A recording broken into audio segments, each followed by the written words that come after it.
What is going on, CALIVEGANs, and welcome into another episode of the CALIVEGAN podcast, the one and only calisthenics podcast that focuses on helping vegan men build muscle and become better role model for the people around them. This is also a Q&A based podcast, so you lead the way. As you're joining in, please ask some questions so we get the party started. And yeah, today I'm not training. I'm not training today during this podcast because I am entering my deloading week. So I do a deloading week every 5 weeks. I do one deloading week, which is something that I don't suggest beginners do. But when you are already advanced, it does make sense to do. Basically, what a deloading week allows to do is more space for adaptations. Okay, so when you are more advanced, you definitely need to push it and do more volume, so much more fatigue is accumulated, and those deloading week allow you for adaptation, right? Because when you accumulate fatigue, basically this is how it kind of goes. In order to have adaptation, you also have to completely recover to the fatigue that you have accumulated. But when you're advanced, you accumulate a lot more fatigue.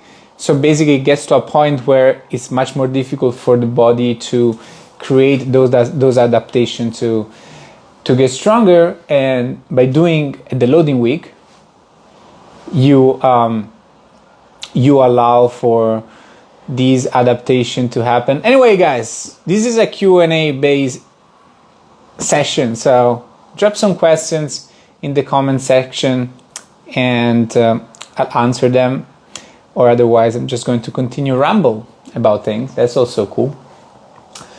And so yeah, but for beginners, if you're a beginner, you really don't need it, because you have a lot of space to progress and to do adaptations.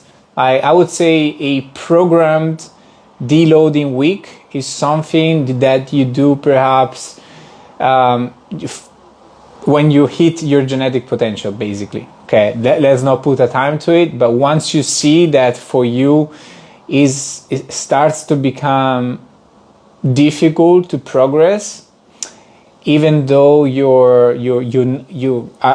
are at the point where you nailed down your training plan and your nutrition plan is pretty solid. How do you know that it's solid? Well, you've been progressing with it for 2-3 years, right? And so this is how you know. So once you hit your genetic potentials, you want to definitely start doing a deloading week. Now, another reason why I don't suggest beginners to do a deloading week is because it will happen naturally. You don't have to plan it, right? You're going to have 1 week in which, by the way, to just clarify on what's a deloading week, because you have 2 types of deloading week. You have an active deloading week and you have a passive deloading week. So an active deloading week, which is what I'm doing, is a week in which you just reduce the volume in which you're working. Okay.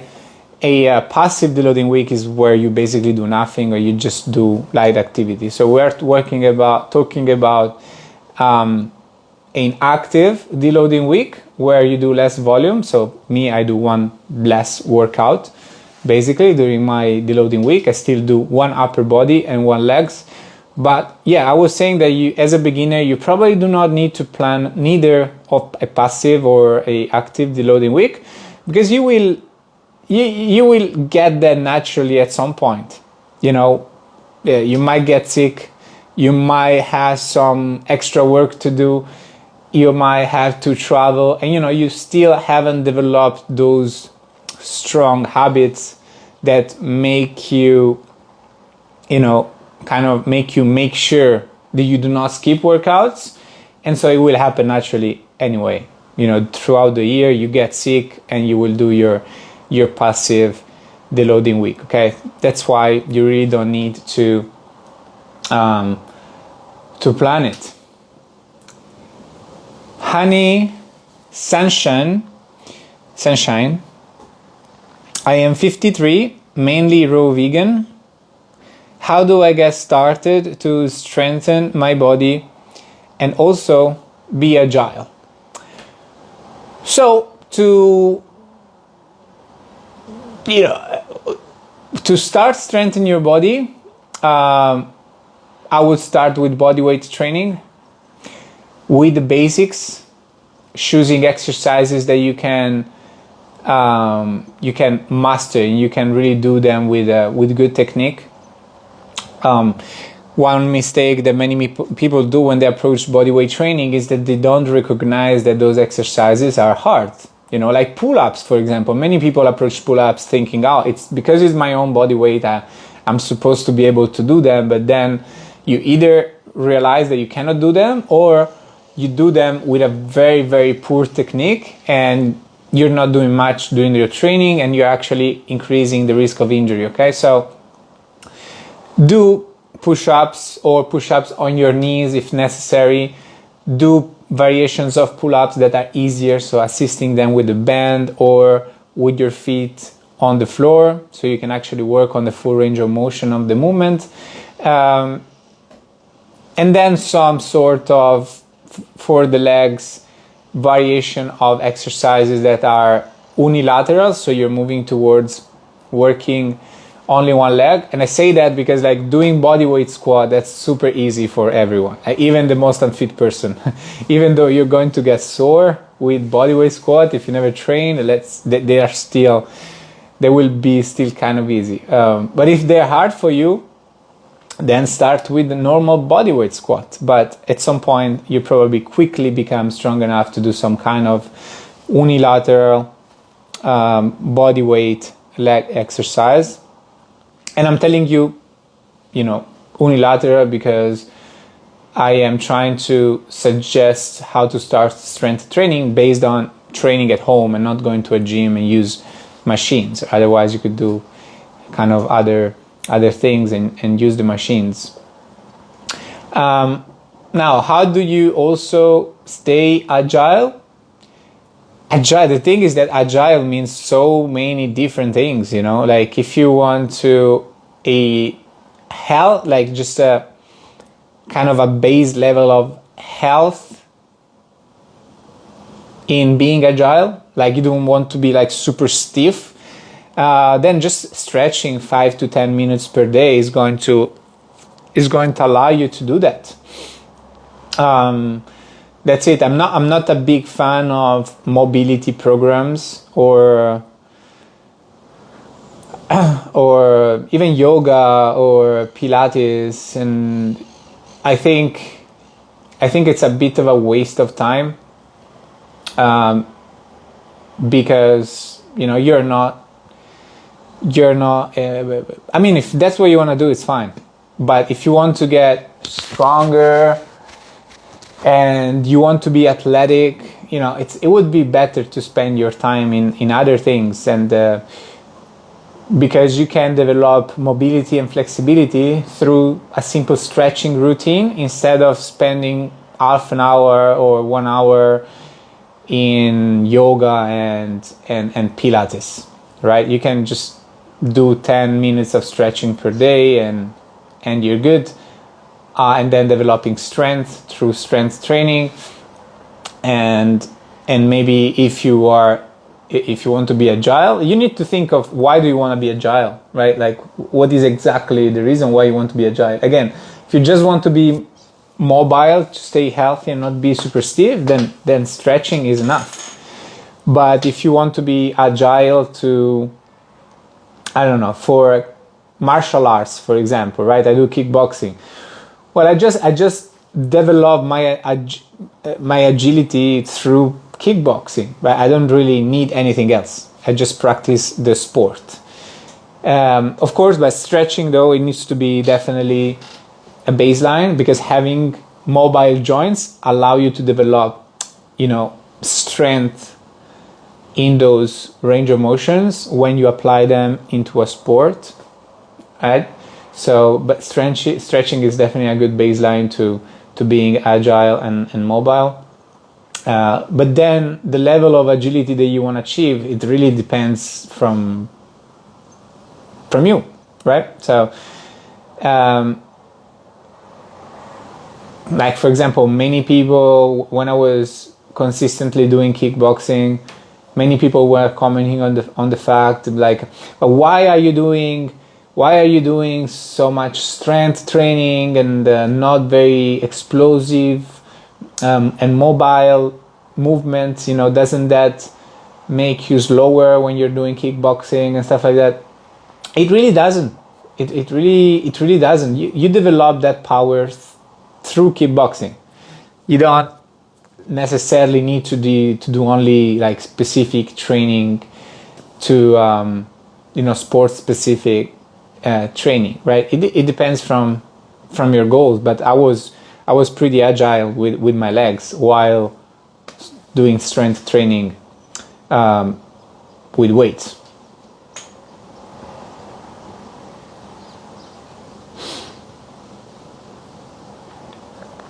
If you have some questions, guys, you can ask them.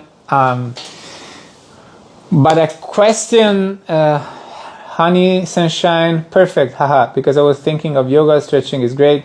I used to do Kung Fu and belly dancing, and I would like to go back to that. Yeah, I mean, you'll be agile to do those things through practicing those things consistently. I think that people that feel strength training is not going to make them agile, or that people that do strength training and are muscular and strong are not agile,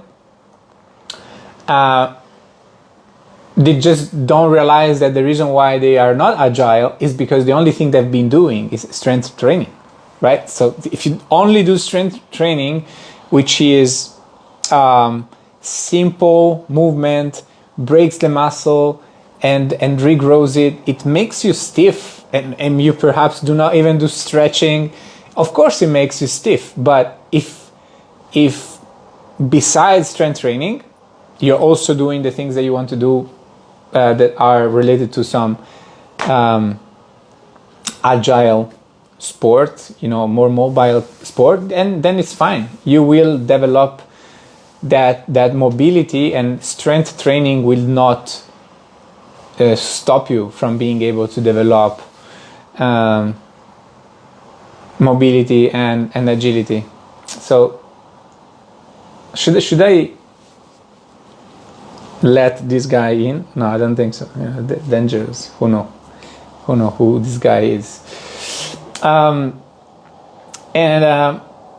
yeah, like the other question that I was going to talk about that I got multiple times recently is the what do I have to eat to gain weight if I'm skinny? And here's the thing: most people don't realize that yes, they could start gaining weight by increasing their calories, okay? And you gain weight, cool, but you're going to gain fat. In order to achieve the goals that you actually want to achieve, which is actually building muscle, you need to get stronger. You need strength training, and people need to understand that, because there is so much focus on nutrition especially within like people that are beginners and they don't have a good strength training routine, they overstress about the protein intake, they overstress about the caloric intake, but they're not training. Or they do Pilates and they go for runs and they're like, yeah, I don't have muscles, and I don't know what's the problem. It might be, I'm not eating enough protein. I'm not eating enough calories. Okay, what are you doing for training? Oh yeah, I go running and I do yoga. It's not. You're not going to develop muscles through that. Training is number one. The reason why muscle grow is because there is a stimulus, and they will grow. And if the stimulus is there, like the muscle will grow. If you are getting stronger over time, you're building muscle, right? It doesn't really matter the way you're eating. The degree at which nutrition matter is that you need to fuel your body. You need to have these energies to get stronger and to perform well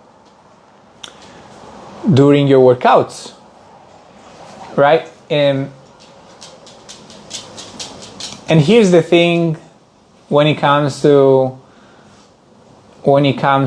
protein, right? Is that the reason why you don't have to focus on protein is because like food has protein. You do not have to count your protein. If you eat food, like literally, and I'm talking about, of course, real food, if you eat spoons of sugar, then that's not healthy. But it's not only unhealthy because it lacks protein, it lacks nutrients and minerals, right? But if you eat real food, fruits, vegetables, legumes, grains, and nuts, in whatever quantity and order, it doesn't matter, you will get enough protein.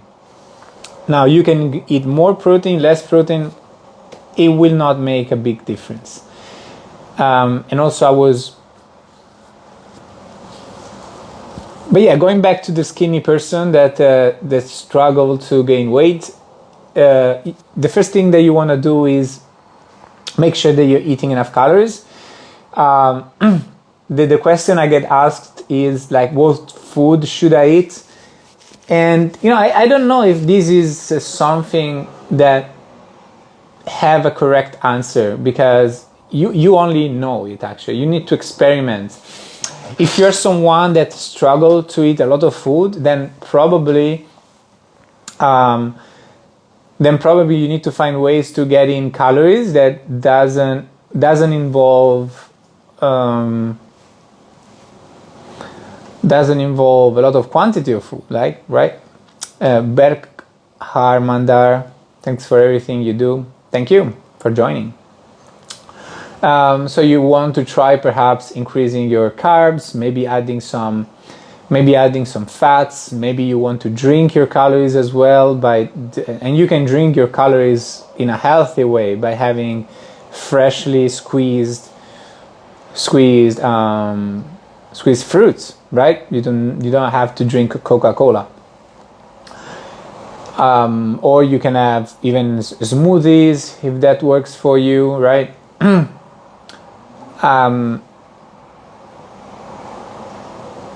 Or you can add nuts. So it really depends from you. But something that I have noticed working with people that were struggling with being skinny and being always very kind of light and very low in body fat, I noticed that their hunger level were very low because they were also not active throughout the day, and so they were actually not burning a lot of energies. They didn't have those strong hunger signals, and that's why it was difficult for them to eat a lot of food. But as soon as you start training and you start doing physical activity, those hunger signals will get better, and you will start wanting to eat more food. So you see, there are different parts of this, different sides of this, and of course you could You could even add oil. And you say, well, Stefano, aren't you against using oil? And yes, I am, but everything it's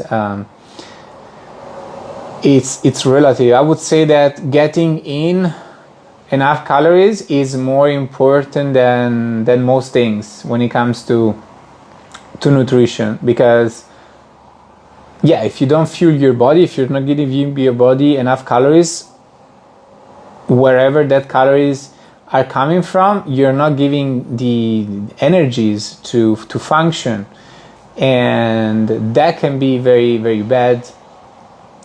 And weight loss is not really the only thing. Weight loss is just one of the symptoms, but if you're not eating enough calories and you are in a very big caloric deficit that is not under control, perhaps you're doing it for a long period of time, then it's probably the reason why you're tired, it's probably the reason why you have brain fog, it's probably the reason why you have headaches, and all these things. And guys, something that I hope you appreciate is that people out there, they make it to you so complicated. Oh, you have ADH, it's because you are missing this mineral, right? You're tired, oh, because you're missing this vitamin, or because you're not eating at this time. That's not true. Like, you just need enough food. You would see that once you start tracking your food and you start being consistent with it, most of your problem and doubts and questions that you had before about nutrition will be actually answered, right? Like, for example, you start tracking your oil that you put into your food, and you start realizing, oh shit, like each spoon of this food is 100 calories. That's why I'm fat. I was putting oil everywhere.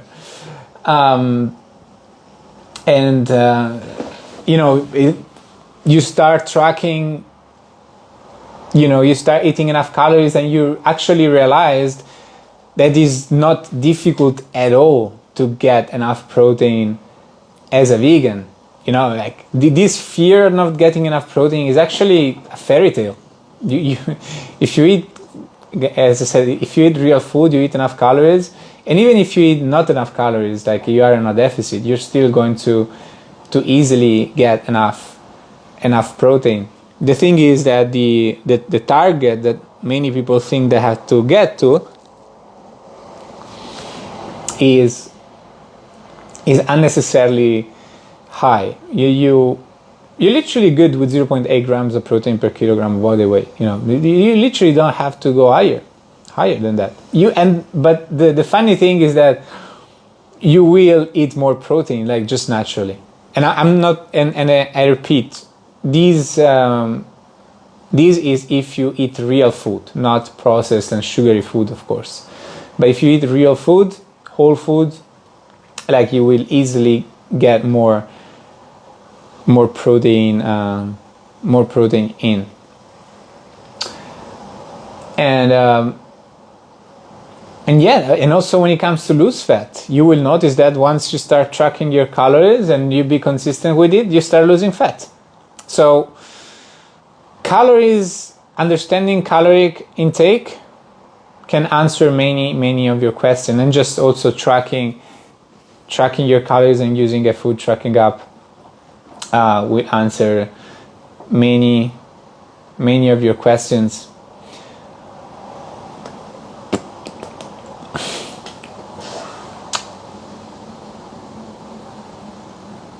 All right, so we don't have more questions. Well, we had zero questions today, so I just rambled about the first things that came up to my mind that can help you, perhaps.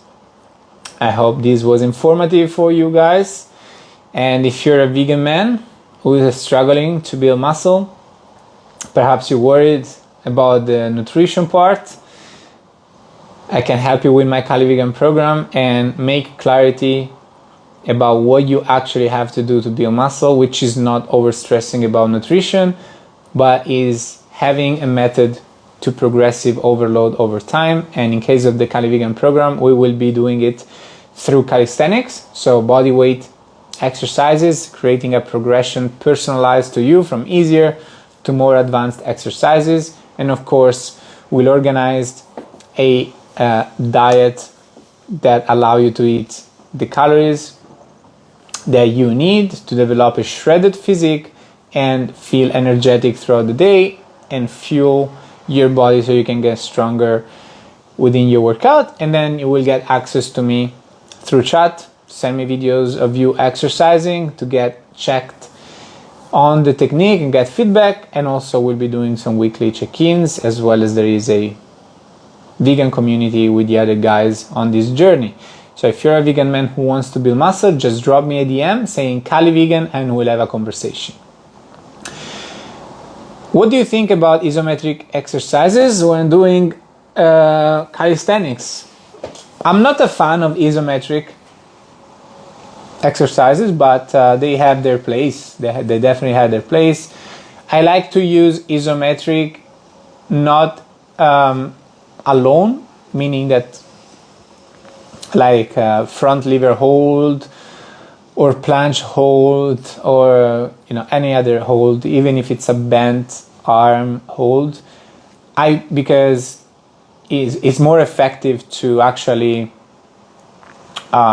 perform the concentric and eccentric part of the movement rather than just the eccentric or rather than just the isometric. But it's very useful to add an isometric so a hold into an exercise. For example, in my push-ups, instead of going, so I went up to 17 repetitions of push-ups in my last exercise. So in order to make some progression, instead of adding weight or instead of changing the variation of the push-up, I just added a stop, an isometric hold at 90 degree, and it made it so much harder, right? I went from 17 push-ups to 11 push-ups, and now I have something to build up from again. And yeah, overall, like I don't like, if you are